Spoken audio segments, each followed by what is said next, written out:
assume responsibility. Ayaw og pasanginli ang uban. Tungod kay nakabuhat kag sala, no? Assume responsibility. Number 3, accept the consequences of your sin. Lord, I know, pasaylo ako, Lord, sa akong mga pero Lord, I know there is a consequence.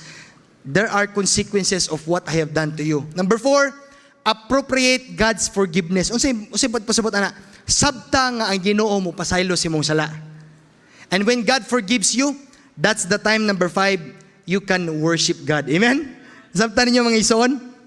Now, unsa may resulta aning pagsimba or pag-worship ni David sa Ginoo? How David experienced worship in his life. Lang tawag gani, in Psalm 51 verse number 10, ingon si David, create in me a clean heart, O God, and renew a right spirit within me.